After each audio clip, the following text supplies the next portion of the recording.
Olá! Vamos conversar hoje sobre uma ideia muito poderosa.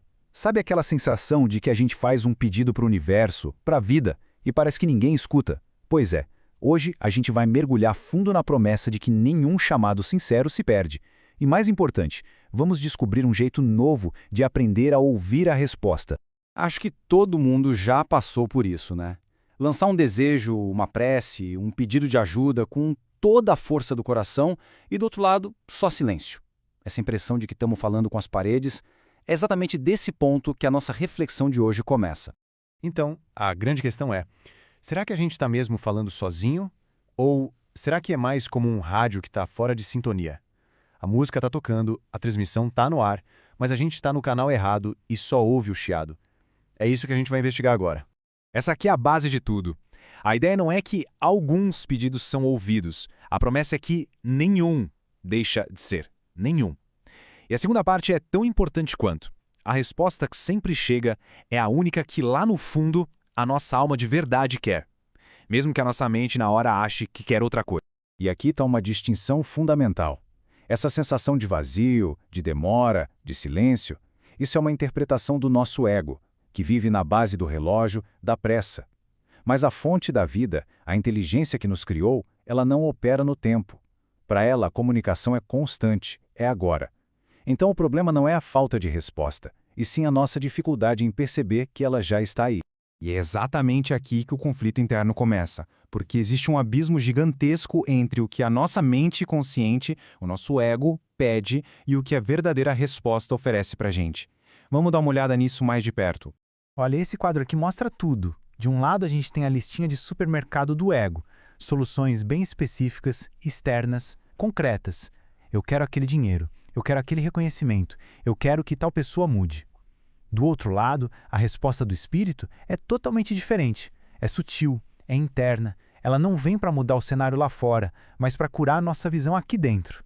Ela vem para lembrar quem a gente é de verdade e nos dar aquela certeza profunda de que estamos sendo cuidados. Pensa que a diferença é entre tratar o sintoma e curar a doença de verdade. O ego está sempre tentando consertar as coisas por fora, sabe? Dar um jeitinho nas circunstâncias. Já a resposta verdadeira, ela vai direto na raiz do sofrimento, que é sempre, sempre uma percepção distorcida sobre quem nós somos e o nosso lugar no mundo. Ok, se existe essa resposta constante, então de onde ela vem? Quem ou o que está do outro lado dessa linha? A lição nos apresenta uma voz muito especial, uma fonte de sabedoria que, na verdade, mora dentro de nós. Esse tu que responde é a nossa voz interior. A gente pode chamar de Espírito Santo, de eu superior, de intuição, de centelha divina, o nome não importa tanto. O que importa é que é aquela parte da nossa mente que nunca, jamais esqueceu quem a gente é de verdade. É a parte que conhece o nosso desejo mais profundo, aquele que está muito além das vontades passageiras e cheias de conflito do ego. Nossa, essa citação é muito forte. Porque ela diz que essa voz interna não fala apenas em nome de uma força maior. Ela fala em nosso nome também. Em nome do nosso verdadeiro eu. É a voz dos nossos interesses mais elevados, do nosso propósito. Aquela voz que a gente, muitas vezes, abafa com todo o barulho do dia a dia. Tá, mas como é que a gente reconhece essa voz no meio de tanto ruído mental? Ela tem uma assinatura, sabe? Um jeitinho único.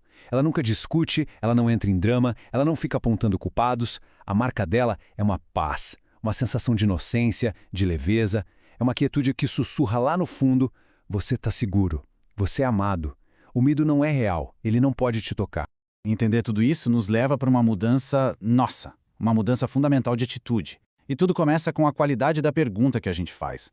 Essa é a pergunta que nos deixa presos. Ela parte do princípio de que algo está faltando, de que estamos separados. E nos coloca num papel de vítima, sabe? De coitados esperando por um universo que parece não se importar. É uma pergunta que paralisa. E agora, olha a virada de chave. Essa nova pergunta muda completamente o jogo. Ela nos tira da posição de vítima e nos dá o poder de volta. Ela parte da certeza de que a resposta já está aqui, agora. E que o nosso único trabalho é aprender a enxergar. E essa resposta pode não vir como um raio ou uma voz do céu. Muitas vezes, ela é muito, muito sutil. Sabe aquele relaxamento súbito no meio de uma crise? Aquele impulso de ser gentil com alguém? Um pensamento de perdão que surge do nada? Uma nova ideia que traz paz? A nossa tarefa é começar a sintonizar com essas pequenas manifestações de paz. Certo, a teoria é linda, mas e na prática? Como a gente transforma essa ideia numa experiência real, no meio do trânsito, das contas, dos desafios de todo dia? A lição nos dá um caminho bem prático. A prática é bem simples. São 3 passos. Primeiro, pause. Antes de reagir no automático a um problema, respira fundo e pede ajuda para ver a situação de um outro jeito. Segundo, quando o medo apertar, acolha conscientemente essa outra voz, afirmando para si mesmo que a resposta do amor já está ali. E terceiro, talvez o mais importante, solte a necessidade de controlar, de inventar uma solução na marra, apenas se abra para reconhecer a solução que já existe, só esperando para ser vista. E a gente termina com esse paradoxo que é lindo e profundo. Nada sou se penso que sou essa identidade separada, limitada, cheia de medos do ego. Mas o meu ser é tudo quando me lembro que sou uma expressão do amor conectado a tudo que existe. É nesse espaço de humildade e abertura que a resposta que sempre esteve lá finalmente pode ser ouvida. Fica a reflexão, né? Será que a gente consegue fazer silêncio suficiente lá dentro para finalmente escutar?